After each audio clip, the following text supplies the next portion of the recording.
Kia vehicle yet? I'd say I don't believe it until you prove it. Well, that's exactly what we're going to do in today's live stream car walkthrough. Today's video, Pat and I was about to say Charlotte and I, will go full in-depth on everything you need to know about the 2025 Kia Niro Plug-In Hybrid in the EX Premium trim level. Now, I like to say this vehicle is perfect for anyone who wants the fuel efficiency savings of, let's say, maybe an EV vehicle, but maybe you're not quite ready to commit to full electric yet. This vehicle quite literally delivers the best of both worlds, and today I'll explain everything you need to know about it. Pat, you ready? Let's do this. Okay, I first like to start off with the price of the vehicle. So this one is the top trim level available for the plug-in hybrid Niro, and it's priced at $41,495 Canadian. So there are still trim levels below it that offer the same powertrain, the same fuel efficiency, just different features. Starting off on the front end of this vehicle, also mention the paint color. This is Cityscape Green, one of my favorite greens in their lineup. It looks fantastic. All right, let's get into the tech now. Starting off with the headlamps, you'll notice we have a mix of LEDs for your daytime running lights and your positioning lights, but halogen bulbs for the main headlamp unit. Again, this vehicle is the best of both worlds. You get the stark brightness of the LEDs, but you get the little bit of heat emitting from the halogens. That means when you do have snow and ice on your headlamps, they'll actually melt off. Think positive, you guys.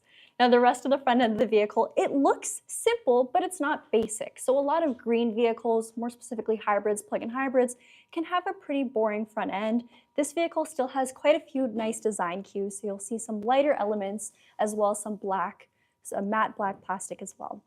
In terms of tech and safety, this vehicle will give you everything you need and more. We have forward collision avoidance assist that also works in junctions. So if you're making a left at a busy intersection, or if you're just doing a bunch of city driving maneuvers, this vehicle is constantly scanning and has a more advanced collision avoidance function. You also get smart cruise control that allows this vehicle to set the following distance based off the vehicle ahead of you, and it'll even take you to a complete stop if you hit stop and go driving conditions. On top of that, because this vehicle is equipped with navigation, we have our navigation-based smart cruise control that'll know the speed limit changes of the highway that you're on, if there's any bends in the road, and will adapt as necessary. So a lot of advanced driver tech. Now, I know you guys want to know about the powertrain, so let me pop the hood and we'll talk about that. If you're not familiar with plug-in hybrids, well, they're a little bit different than your traditional hybrid in the sense that you can plug them in. But we still have a gasoline engine and an electric motor. On this vehicle, we have a larger battery capacity that allows this vehicle to accept external charge, hence the plug-in hybrid aspect. Right underneath here, you'll see our gasoline engine. So it's a 1.6 liter GDI, so gasoline direct injection 4-cylinder. It's also tied to a 62 kilowatt electric motor that actually produces just over 80 horsepower from the electric motor alone. The total combined output is 180 horsepower with 195 or 190 pound-feet of torque. Combined, this vehicle will also provide you with 53 kilometers of all-electric range. So if you do choose to plug it in, you can savor those moments city driving all on electricity, so you're not wasting a drop of gas doing so. And just like a regular hybrid, in high waste situations where a typical gasoline vehicle would just be idling, so think stopping at stop-and-go traffic, this vehicle will also still be in EV mode. So it's quite literally the best of both worlds, and even if you don't plug it in, you'll still get the hybrid benefits without the full electric range, if that makes sense. On topic of styling again, we'll just take a quick look at the wheels. So these are the 16-inch alloys that you'll find on all trim levels of the Niro Plug-in Hybrid, regardless if you're getting the top trim or the entry trim, you'll get these nice wheels. They do have a little bit of a unique design, especially compared to, let's say, a regular gas vehicle, and that's because they're efficient alloys. So they have a bit of an aero blade that actually channels airflow past your wheels to minimize resistance. This vehicle has a fantastic drag coefficient because, again, we want it to be slippery, we want it to be aerodynamic. That's not the only exterior style element that actually builds into that too. I'll talk more once we get to the rear end. Now next, I'll talk about the mirrors. So Pat, do you want to get a little bit closer and show that side accent? So we're pretty familiar with having our turn signal indicator on the mirror. We don't always get a funky design. This vehicle, of course, has the light, but it looks good too. Body color on the top half and then black plastic on the bottom, and you do get blind spot detection as well. So you'll see that on the mirrored portion, it'll just be a little caution icon. Come here, Pat. A little caution icon that will illuminate when there's a vehicle in your left or right blind spot.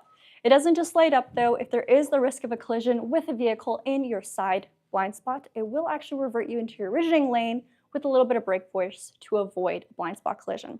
It'll also beep at you if you go to indicate a lane change while there's a car there. So a lot of advanced driver tech. You can also shut this off. So I know we always have some customers that say, I don't like this. I just want my car to drive. That is okay. However, I do recommend at least trying it. On our windshield, it may look like your average windshield, but it's actually acoustic laminated, and there's a camera hidden right in the very center. That camera watches the lanes ahead of you to make sure, one, not only your vehicle is centered in your lane, but it'll also warn you if there's a risk of you verging out of it without indicating a lane change. This has two functions. It can, of course, warn you if you're about to depart, but it can also correct you just to make sure you're always centered, and all of which can be shut off again. For the door handle, it is body color, and you do have a proximity entry function. So with this little button over here, as long as the key is somewhere on you, could be in your hand or in your bag, you can press that to unlock or lock your vehicle and never really have to touch your key again. But you might want to because you do have remote start integrated into the key fob. All right, coming along to the top end of the vehicle, we do have these nice flush gloss black roof rails, complementing the body of the vehicle, but also providing some functionality should you choose to put any accessories up there. Your pillars are just solid black. And then this pillar, on the topic of aerodynamics, it is a true aero blade pillar. It's going to be hard to tell because it's a really weird camera angle, but you can actually see out of it. Maybe you guys can see me. I can see you. So this again will channel airflow through the vehicle, minimizing that air resistance and improving the aerodynamics. The tail lamps are pretty cool. They are full LEDs on this vehicle. I think they look fantastic, and I just love the crossover body of the Niro. It provides you with so much space and so much versatility. On this trim level, you also get the addition of a power liftgate. So if you are someone who absolutely needs this, it's a must-have function for you, the EX Premium is the trim to get. It is adjustable as well too, so this is open to its max setting. You can bring it down to your preferred height though, press and hold this, and it'll save that as its saved setting. Back here, we have over 550 liters of space behind the second row of seats. Underneath your floorboard, you do have a mobility kit as well too. So, hold on. There we go. Nice and easy. So a small tire mobility kit. Again, hopefully lessening the time you're spending on the side of the highway. If you do pick up a nail and your tire is starting to deflate, you can quickly patch it and get back on the road again.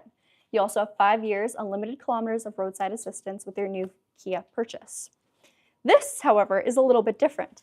So when you do get a plug-in hybrid vehicle from Kia, you'll get a level 1 charger. Now, I'm not going to unwrap it today, but essentially it simply plugs into a regular household outlet. So 3-prong outlet, just like you'd plug in any sort of regular appliance, you can charge your vehicle. Now, the charge time for this type of plug will be overnight. So the exact time frame would probably be around 10 to 11 hours, but you get home from work, plug it in, leave the next day, your vehicle is fully charged. You don't have to plug it in though, so that's the big thing. Now, a lot of people complain that's too long, that's too long. You still put fuel in this vehicle like you would a regular hybrid, so you'll never be stranded. Do not worry about range anxiety.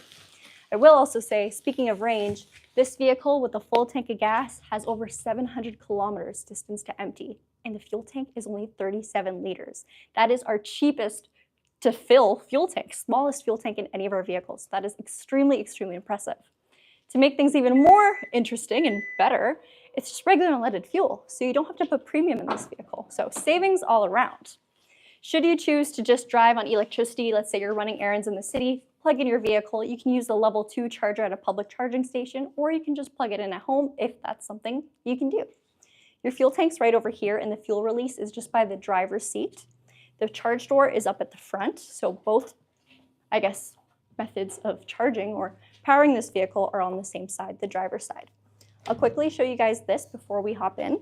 You see it is illuminated, and it's just an AC charge outlet. So level 1 charging and level 2 charging only. You cannot fast charge our plug-in hybrid vehicles. Pat, do you have any questions? Who would buy this car? Who?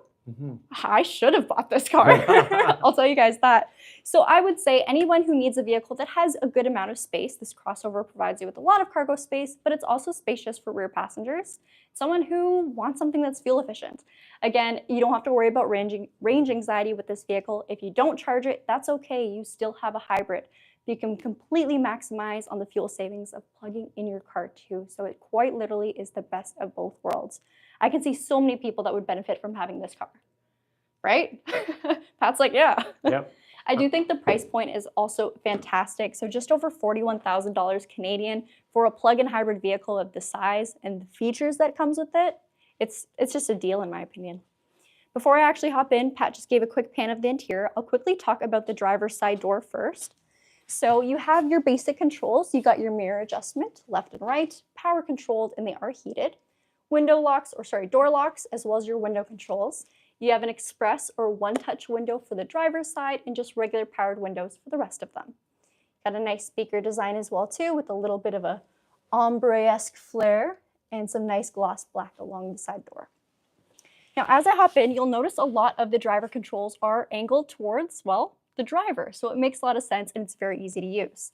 To my left, I have our brightness adjustment. So because this vehicle has a lot of screens and digital displays, it's very easy and very convenient to just be able to adjust the brightness on the fly. You don't have to find a menu on the screen while you're driving to make simple changes. To the right of that though, we have our liftgate button, our fuel release, and then our charge time override. So a fun thing you can do with this vehicle is you can set it to only charge during off-peak hours. So let's say you get home from work at 5:30, but you only wanted to start charging at 7:30. If for whatever reason your schedule changes and you need it to charge now, press that to override the charge times that you have previously set. So again, super convenient. To the right of that is your traction control, so fairly standard if you ever want to shut it off and say you're stuck. Your steering wheel is leather wrapped and heated. You do have paddle shifters mounted on the back. They're multi-purpose paddle shifters too. So this vehicle's transmission is a 6-speed dual clutch. However, when you're in eco mode, you can adjust the level of regenerative braking with the paddle shifters. If you actually want to shift through the gears though, put the car in sport mode and it'll allow you to change gears. Other than that, it does it automatically. On the left-hand side, you got your driver control functions. So this button will turn on your cruise control. You'll set your speed with the plus and the minus, and then set your following distance with the car button underneath. To the right of that is a quick access to turn on or off your lane centering assist or lane follow assist. If you're not a fan of it, check it off. It's gone now. Super easy.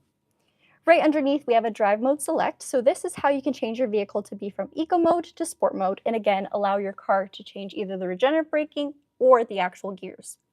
The left-hand side, and maybe I'll grab this from you, Pat, is going to be for your media controls and volume controls. So we got our talk button here for your voice commands. If your phone is plugged in and you're using Apple CarPlay or Android Auto, if you press and hold this instead of a quick press, it'll actually use your Siri or your voice command of whatever type of phone you have. Underneath is our phone button, so to answer phone calls, change your volume, and then set a favorite. Now when you first get your vehicle, this will do nothing, but it will take you to this menu where you can pick and choose what it does. So let me quickly do it to map. That means, oh, hello. That means every time I press the star button, it'll cycle me to my map instead. So super customizable. Now the EX Premium trim level also offers a couple more tech functions. Number one being this gauge cluster. So on the lesser trims, it'll be a 4.2-inch display. This, however, is a 10.25 inch. So full real estate of screen. You got your speedometer on the left-hand side. And then on the right, you can see we have our power band. So this will show you when your vehicle is largely running in EV mode versus when it's digging into more power from the gas engine. In the very center, you can switch between what's the display.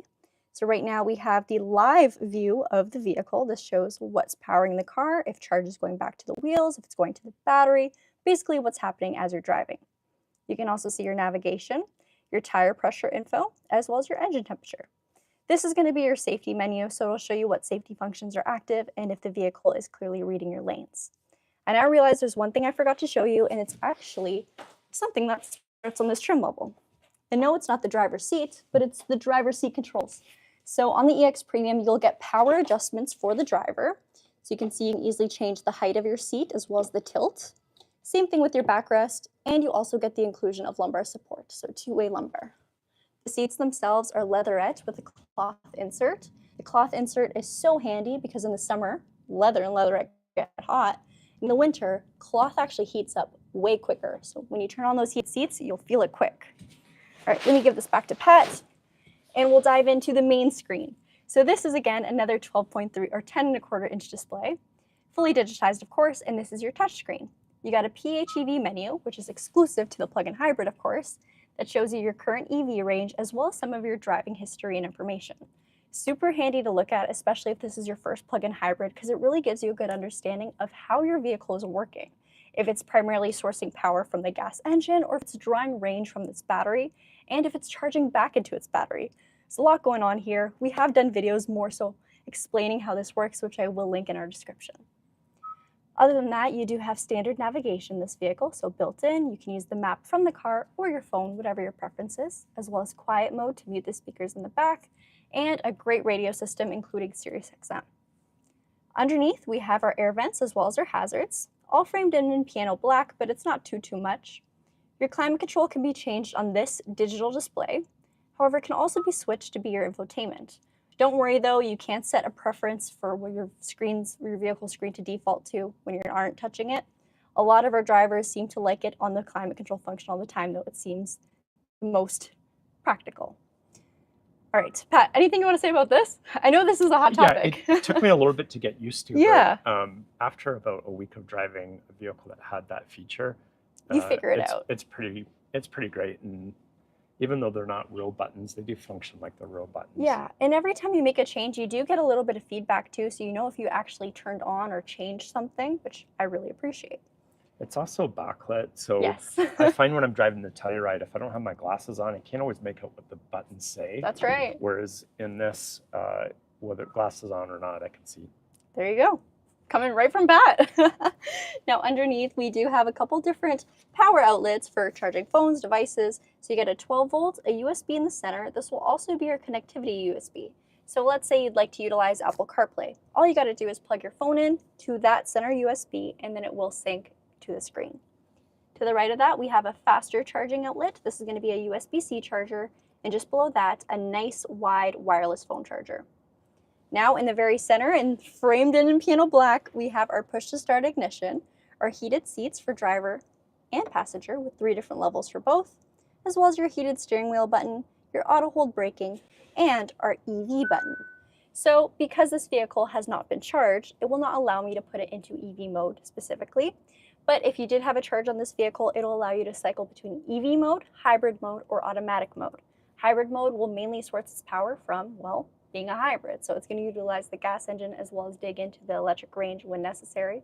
Automatic will let the car distinguish what's best based off your driving. And electric mode is going to prioritize utilizing your electric range. Now again, if you have it in EV mode, but you're mashing the gas pedal to get onto the highway or you're doing something crazy, it's going to draw some power from the gas engine because it needs to. All right, now underneath that, we have our electronic parking brake, our cup holders, which do retract back. So if you aren't using these for drinks, you can simply use it as a ton of space. And then an interesting center console. So the center console is partially covered. This section here is completely covered by the actual roof of it. I wouldn't know what to call this, the armrest portion. And you can remove this center piece here if you just like more open storage. So it's a detachable storage box. Interesting design, but yeah, that's pretty cool. I appreciate the fact that some of it is covered though, because vehicles like the new Kona, it's all open. All right, now we'll take a look in the glove box, which Pat is the expert in the glove box review. Yeah. All right, glove box, everybody. Premium owner's manual cover. In English. We don't get that in many of our cars. That's right. The English one gets the premium cover. All right, now for your headliner, you get a nice light gray headliner, which really brightens up the space, and a beautiful wide sunroof. Powered sunroof, of course, so let me just turn the car back on. You can open it fully, or you can have it tilted, whatever your preference is. Just the cover is manual. Now for the lighting, you'll get LED lights. That starts on the EX Premium trim, and your Kia Connect function, so your tow truck and your SOS. Your rear view mirror is just a regular rear view mirror, dimmable manually. And that's it for the rear view. Now I think we should take a look at the back seats. Okay.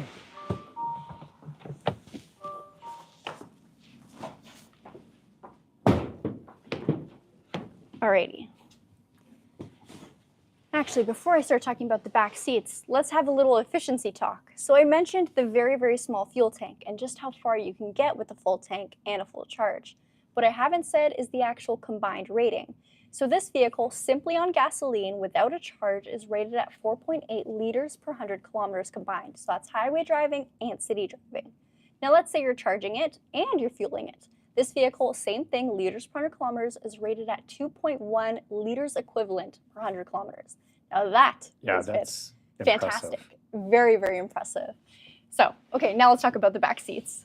Seats are the same configuration, but same materials as the front seats. So you're going to get the cloth inserts in the center where you're really sinking in and you feel like you're on a couch.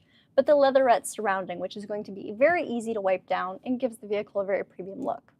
You do have car seat tethers and latches, and in the very center, if no one's sitting here, you have a cup holder and armrest. We'll tuck this back though and talk about some more amenities. Now, based on the backs of the seats here, they're a little bit of a funky design, but there's purpose behind this. This little overhang actually doubles as a coat hanger, bag rest, whatever you want it to be, and you don't have to buy those little cheap clip-ons from Amazon. It's just built into the car and it looks great. You also have USB-Cs built into the seats as well as covered storage pockets. There is rear ventilation or rear climate back here. So it's simply fan controls. You can't actually set the temperature here, but still great to have some ventilation back here. In terms of headroom, I'm not sitting in a normal spot, but let's sit normally. We have a very, very good amount of headroom. This vehicle, although it is a crossover with a bit of a hatch, it doesn't slope downwards too much over here, so I still have a really good amount of space. The sunroof also isn't digging into us here, which sacrifices a bit of space. The LEDs are also along in the back, so nice and bright at nighttime if you need them, and it's just a very comfortable seat. The seats themselves are fairly wide, and the cloth inserts really make a difference in how you feel in the seat. It's like a couch. I really like it back here. Might even stay back here. Just kidding, you guys. We're going to answer some questions because that's what we do in our Q&As. All right. And Pat is actually ready to answer any and all Niro PHEV questions because he is the expert. Right? Well, I've definitely learned a lot. All right, so let's see what you guys have to say. First thing I noticed was piano black. Someone said, oh boy, piano black. There is a bit on this vehicle for sure. I will say, if piano black is an absolute deal breaker for you, but you love the Kia Niro, there is so many options for covering it. So if you just get some vinyl wrap, could be even clear wrap, just cover over it. You can still have the look of the piano black, but without the fingerprint magnet. Hey, Connor. Ashley, say hi. Sorry, guys. It's been a while. I just got out of some parts management training and I was running through and ran into the video by accident. By accident. Yes, my apologies. All good. It's good to see you. All right. So yeah, the plug-in hybrid, honestly, I think that is a really viable path forward as far as being fuel efficient, but no range. There's no range issues No range as long as you have anxiety, access to petrol. Yeah. So If you're on a I road kind of trip, would like to see us continue down that path with plug-in hybrid, and let's see what happens. no, there's no more incentive for a plug-in hybrids, though. Is that right? No, That's okay. not in Canada. I will The say, incentive is all the fuel you save. So yeah, roughly how much more is the plug-in hybrid than the hybrid? like cost-wise. Yes. Let's Do you do remember? a quick comparison. Off the top of my head, I do not, but let's go to Kia's build-in price and check that. So Adele Ramos had a pretty good trivia question there, and that is totally accurate. Niro was a play on the words near zero, and kind of like Seoul was a play on the words of Seoul, Korea. Yeah. So they've done some fun marketing on some of these products. So the Niro Hybrid, non-plug-in, EX Premium, so same trim level, same spot, is going to be priced at $35,495 Canadian. This one's priced at $41,495. A little bit of a price difference, but again, more efficiency. MG's asking, what would you say are the competitors to the Niro? For talking Hyundai equivalent, the closest in size would be the Kona. Now it is worth noting that the Kona does not come in a hybrid. You're either getting full EV or you're getting gas.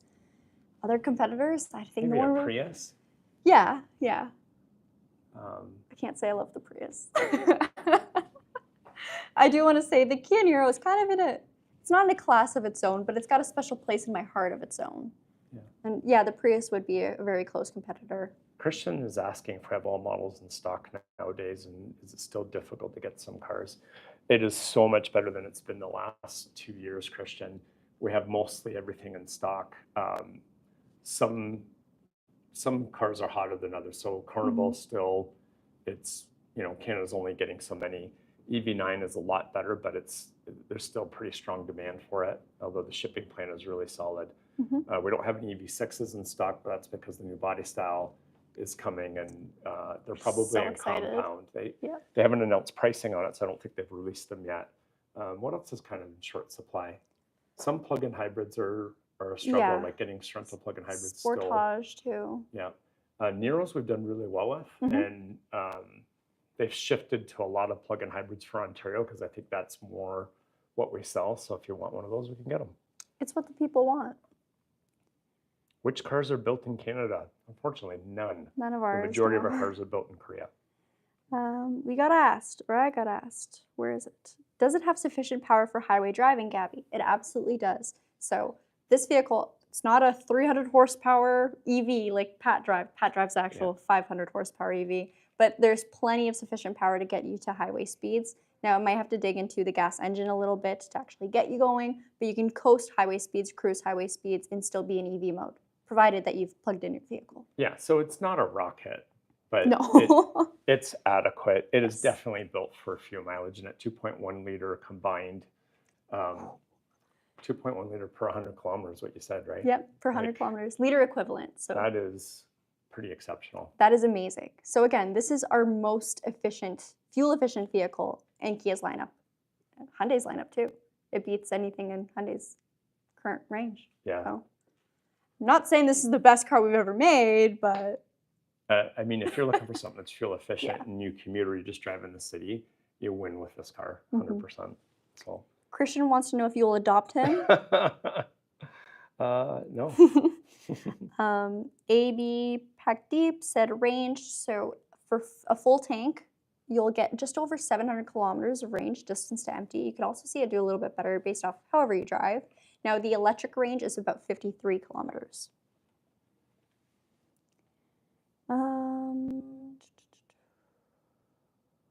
Okay, so we've answered range. Is there any other questions, guys? There's some funny comments. Ryan said the top speed is the posted speed limit. That's right. I kind of feel like he doesn't believe that. Oh, he is a professional I driver. think he's a fast driver.